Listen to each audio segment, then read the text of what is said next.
husband and wife, partners in life, family and business.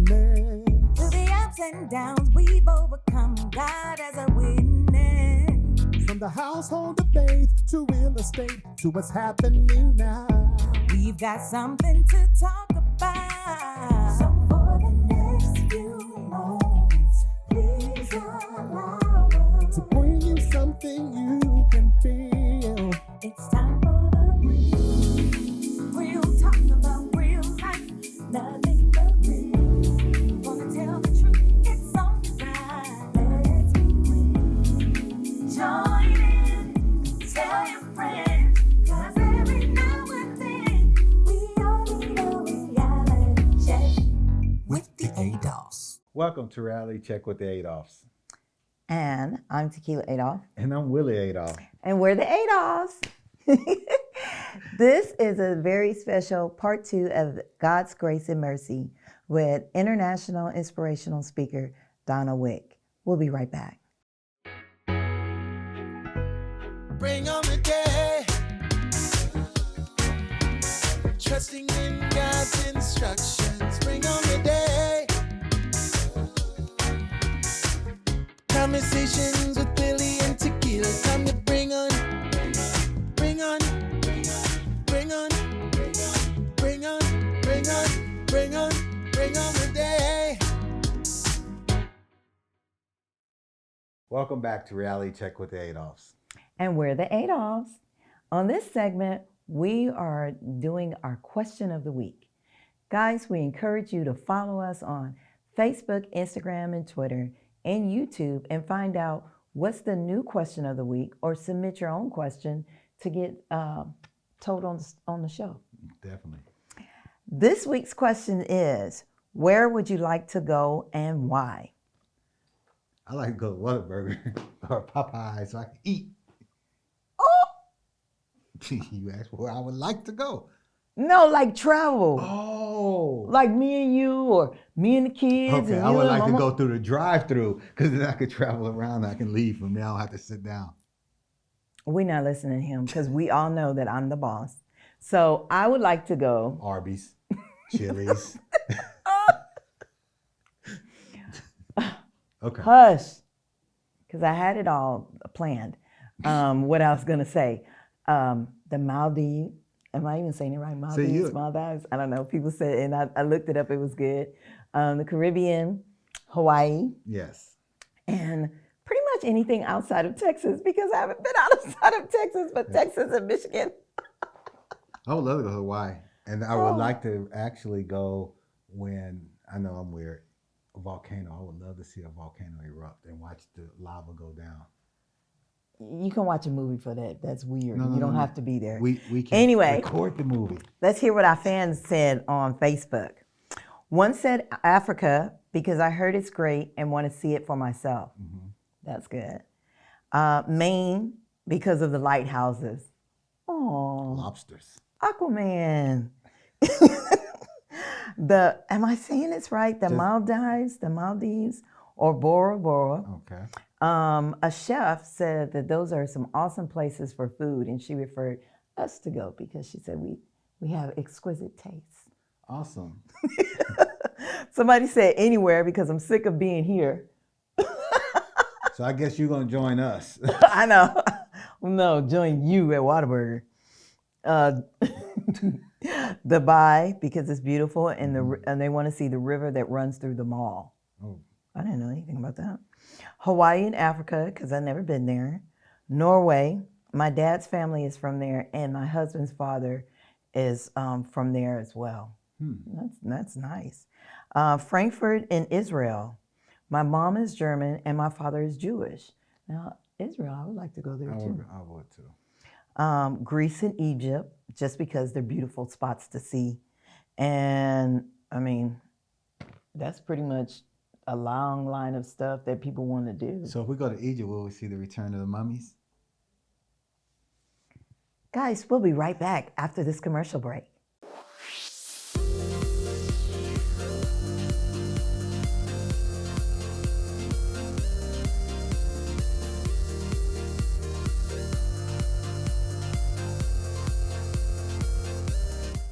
Welcome back to Reality Check with the Adolphs.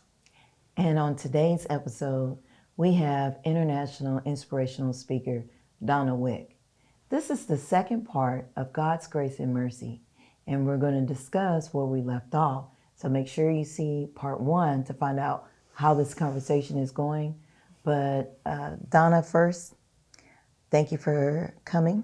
Thank We you. appreciate you sharing your story. Thank you. And just a quick recap of what we're talking about today, the life event. Right.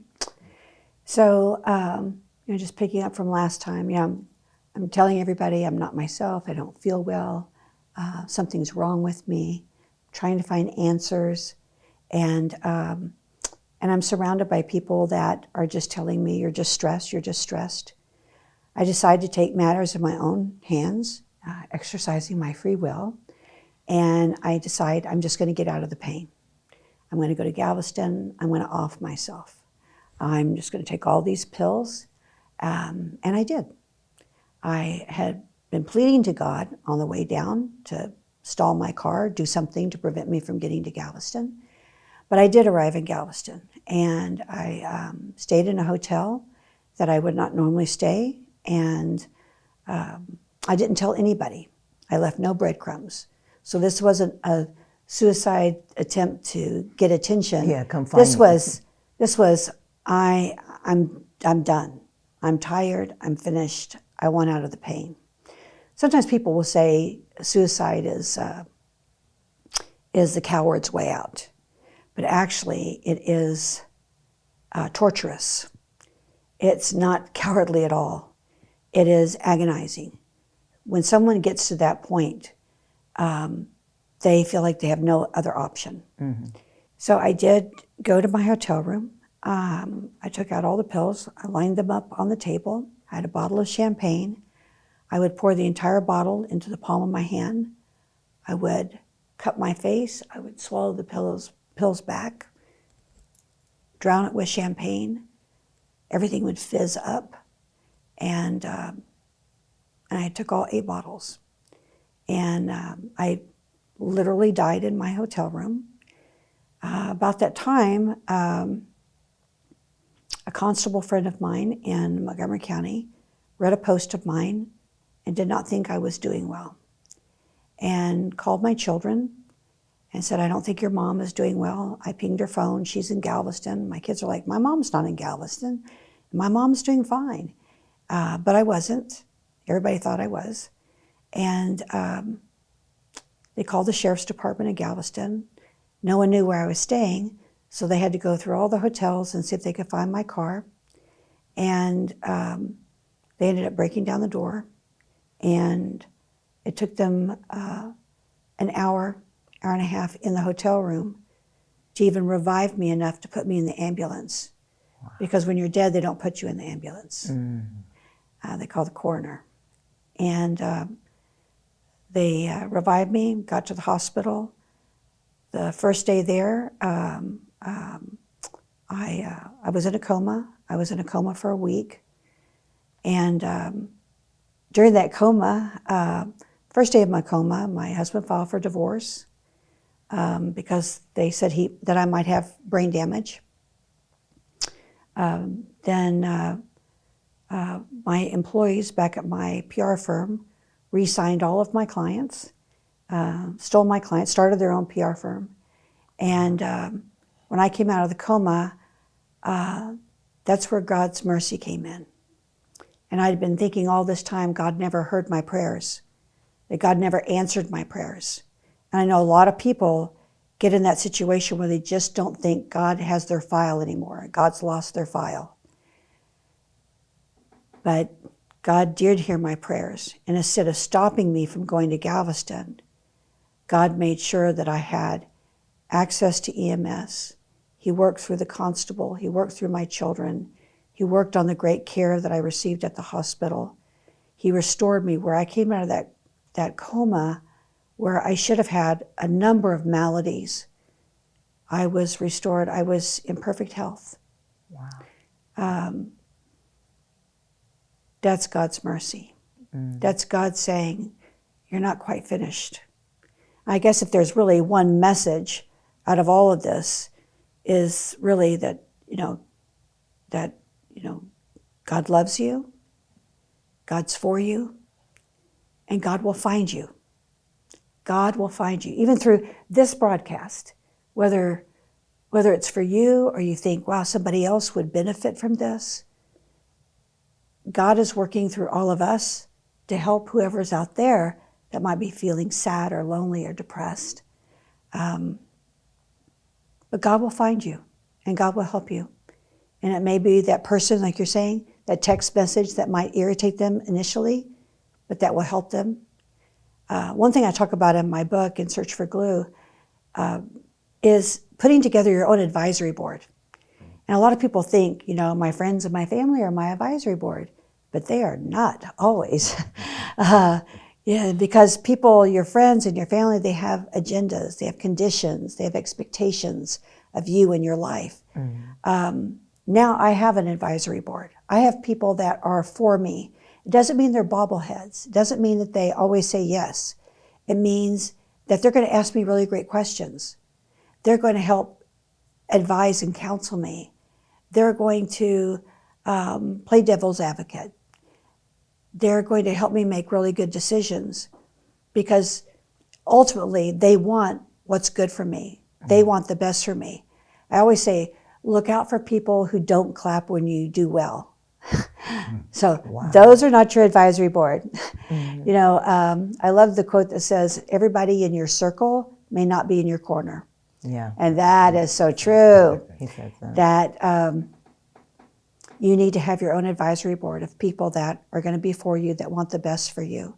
Yeah. You know. And then it's just, I don't want anybody to know my business. Right. They're going to think this of me. Right. I know in the beginning you had spoken that you were the it girl, that you kept striving for this attention and this love. So you go into these relationships or be with these friends and in search of glue, to the point where when you didn't have that much love, you wanted to be done. Were your kids mad at you that you're in the hospital? It's like, Yeah. because So- I read the book is really good. I read the story, so I know that they were doing their own thing because they were adults at this time. Right. They were so sad. That's the biggest thing. They were so sad that I felt such lovelessness that I just wanted off the planet. But you don't tell your kids everything. You don't burden them. You're supposed to be the adult. Yeah. In fact, in this world, we're supposed to be all types of things we think.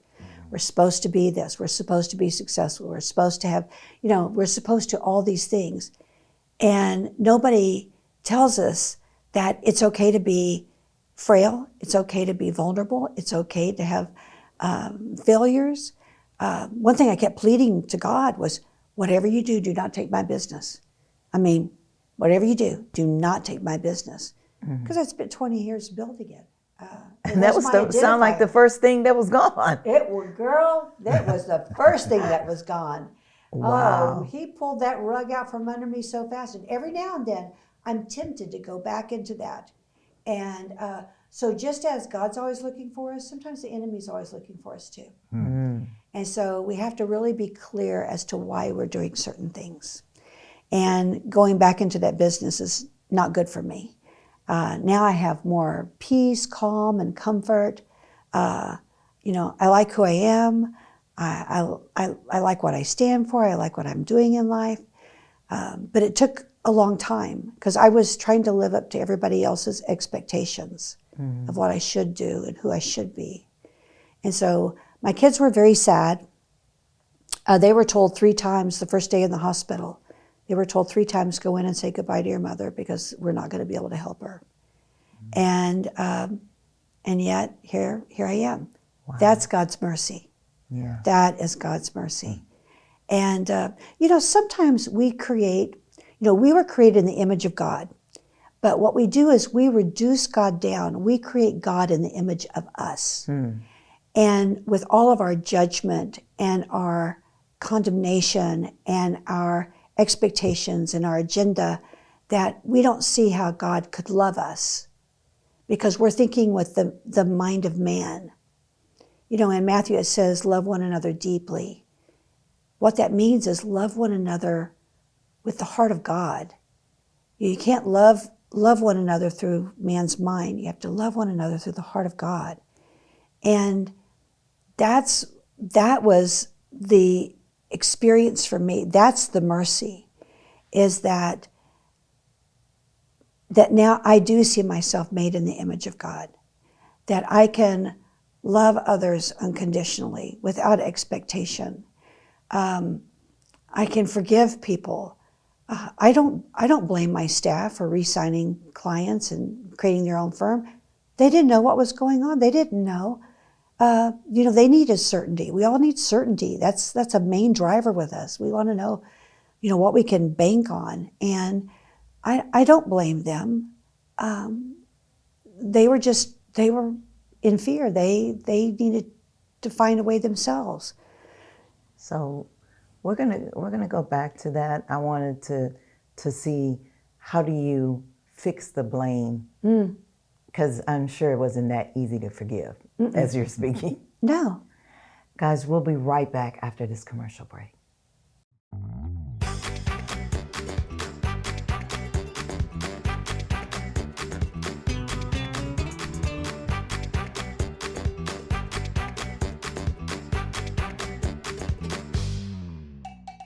Welcome back to Reality Check with the Adolphs. And we're the Adolphs.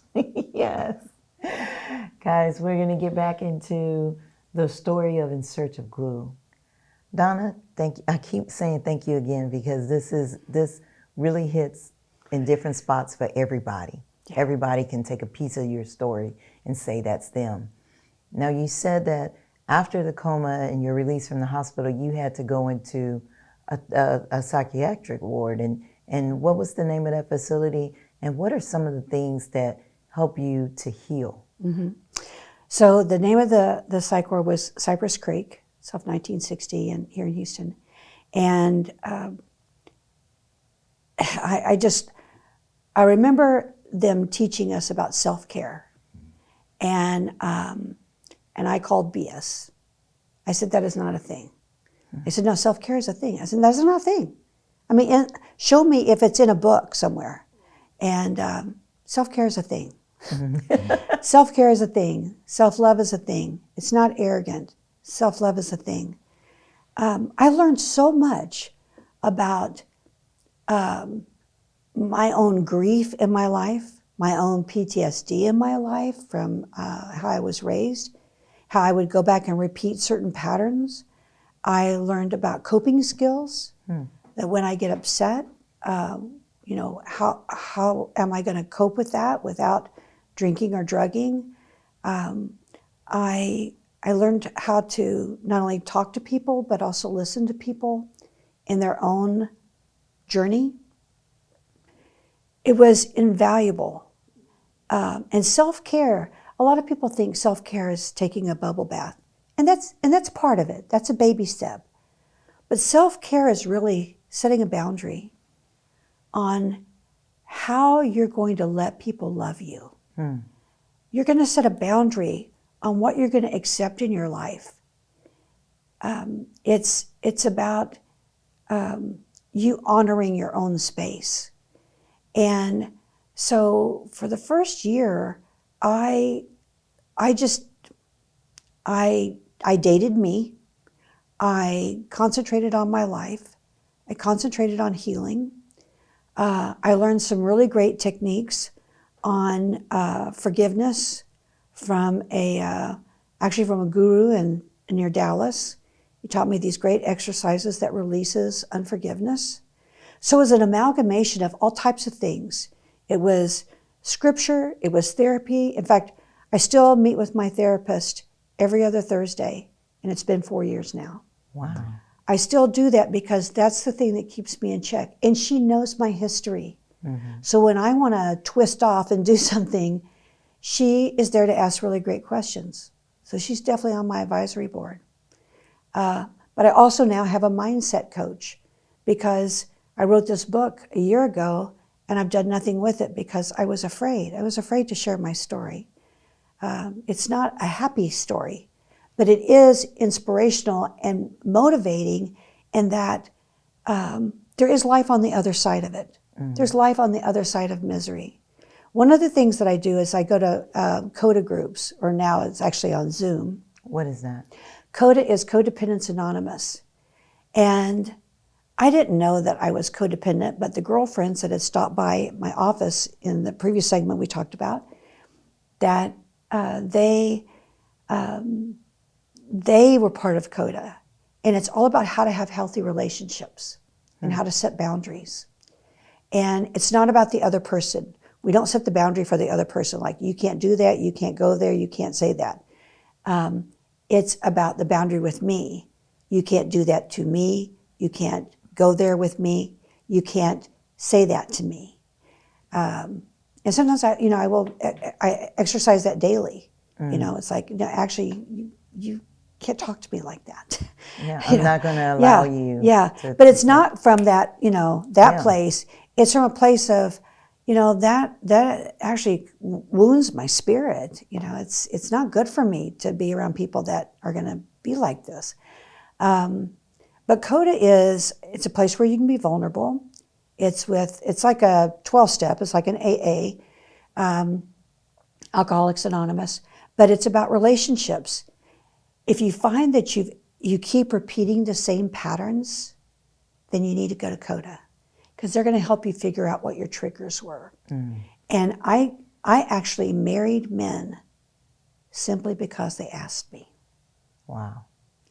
Because in that moment where they asked me, my deducing of what that meant was they loved me, they wanted to take care of me, they wanted to be my best friend, that's not what they meant. They meant other things. But at that moment when they asked me, I thought, wow, this person wants me. Yeah.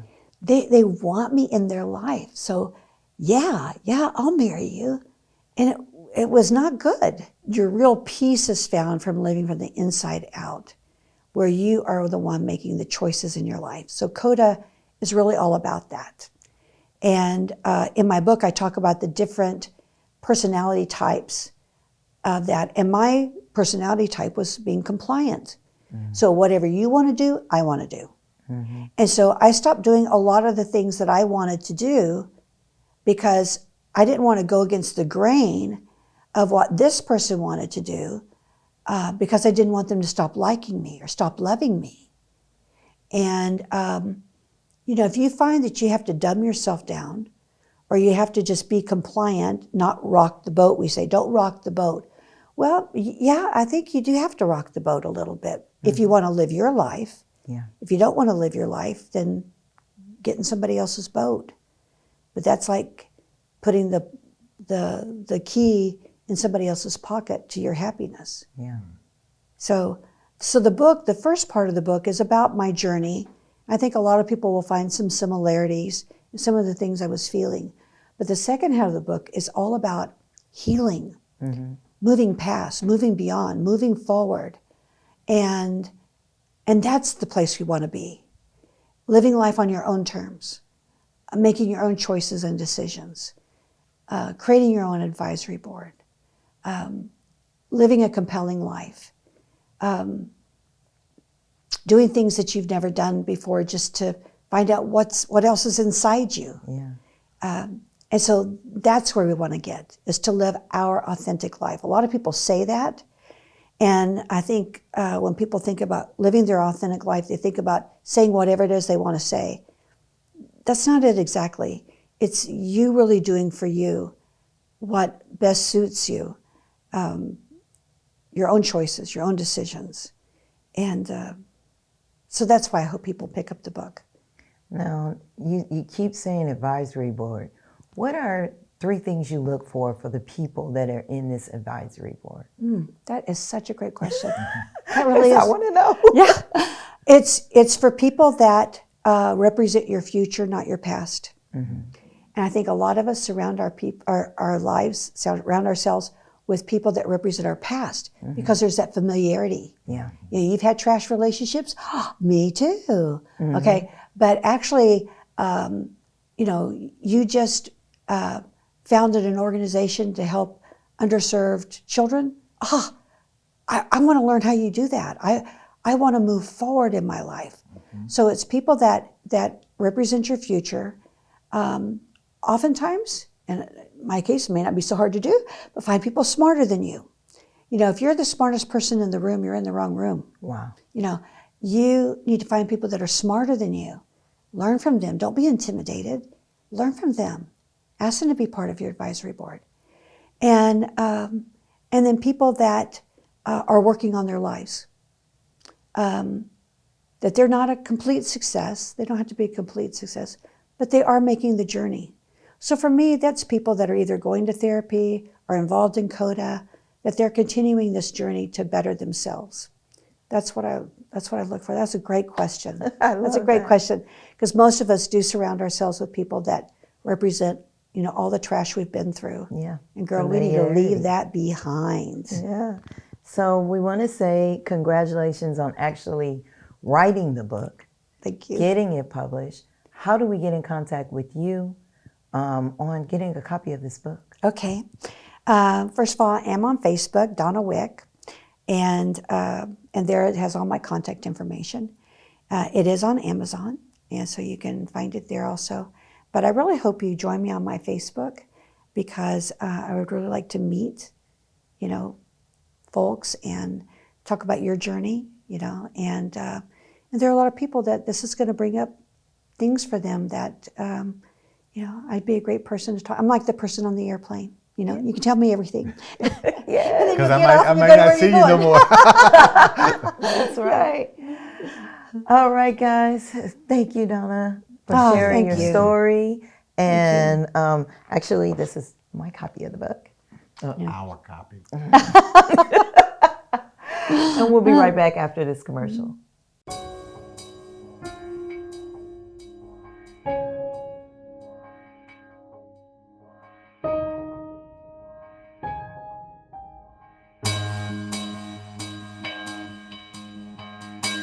Welcome back to Reality Check with the Adolphs. Guys, today's episode was so amazing. The past 2 episodes have been amazing. God craves a relationship with you. He does not want you to feel that he's left you alone. And he hasn't. And he hasn't left Donna Wick. No. Guys, make sure you follow us on all social media channels. Share this episode. Watch both parts. And continue to follow us and watch us at Reality Check with the Adolphs. From the household of faith to real estate to what's happening now. We've got something to talk about.